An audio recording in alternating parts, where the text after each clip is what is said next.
Good afternoon student. हम class 7th का chapter वीर कुंवर सिंह पढ़ रहे थे।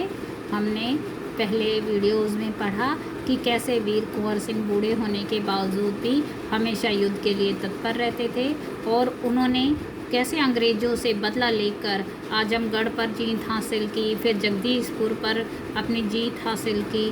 पूरे आधुनिकतम शस्त्र ना होने के बाद, सैनिकों में अनुशासन ना होने के बाद, जब वो एक बार जगदीशपुर को हार गए, फिर भी उनमें आत्मबल कम नहीं हुआ और दोबारा से उन्होंने अपने जगदीशपुर को जीत लिया।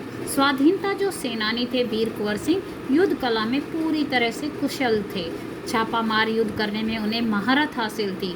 कुंवर सिंह के रण कौशल को अंग्रेजी सेना नायक समझने में पूर्णतः असमर्थ थे। दुश्मन को उनके सामने से या तो भागना पड़ता था या कट मरना पड़ता था। 1857 के स्वतंत्रता संग्राम में इन्होंने तलवार की जिस धार से अंग्रेजी सेना को मौत के घाट उतारा, उसकी समक आज भी भारतीय इतिहास के पृष्ठों पर अंकित है। उनकी बहादुरी के बारे में अनेक किस्से प्रचलित हैं। आप देखिए, वीर कुंवर सिंह जी थे युद्ध की कला में पूरी तरह से कुशल माहिर थे। छापामार युद्ध तो उनको महारत हासिल थी, यानी उसमें उनको कोई हरा नहीं सकता था। कुंवर सिंह के जो रण कौशल को अंग्रेजी सेनानायक समझने में, अंग्रेजों के जो सैनिक थे वो उनके रण कौशल को समझने में पूरी तरह से असमर्थ थे। उनको समझ ही नहीं आता था उनकी युद्ध नीति, रणनीति की वो कौन सा पैतरा अपनाएंगे। तो आप दुश्मन को उनके सामने या तो क्या करना पड़ता था, मरना पड़ता था, भाग जाते या कटकर मर जाते थे।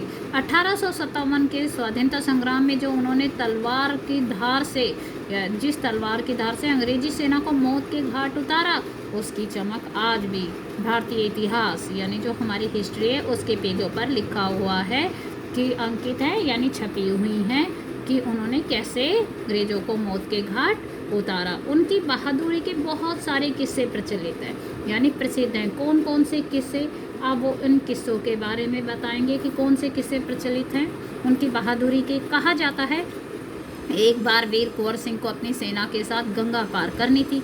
अंग्रेजी सेना निरंतर उनका पीछा कर रही थी, पर कुंवर सिंह भी कम चतुर नहीं थे। उन्होंने अफवाह फैला दी कि वे उनकी सेना को बलिया के पास हाथियों पर चढ़ाकर पार करवाएंगे।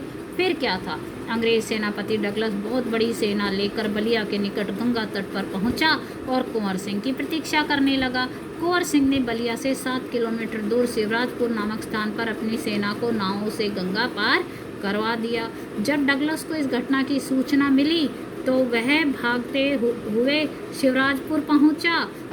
जब डगलस को इसकी सूचना मिली तो भागते हुए शिवराजपुर पहुंचा, पर कुंवर सिंह की सेना तो पूरी गंगा पार कर चुकी थी। एक अंतिम नाव रह गई थी और कुंवर सिंह उसी पर सवार थे।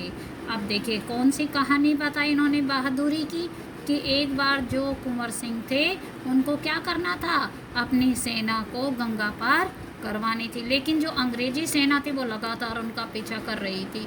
तो कुंवर सिंह बहुत चालू थे, उन्होंने ये गलतफहमी फैलवा दी कि वो अपनी सेना को क्या करवाएंगे, बलिया एक जगह थी जहाँ पर हाथियों पर चढ़ाकर पार करवाएंगे। बलिया से अपने साथियों को हाथियों पर चढ़ाकर गंगा पार करवाएंगे। फिर क्या था, जो अंग्रेजी सेनापति डगलस था वो बहुत बड़ी सेना लेकर कौन सी जगह पहुंच गया, बलिया और गंगा तट के किनारे, और वहां पर इंतज़ार करने लगा कुंवर सिंह का।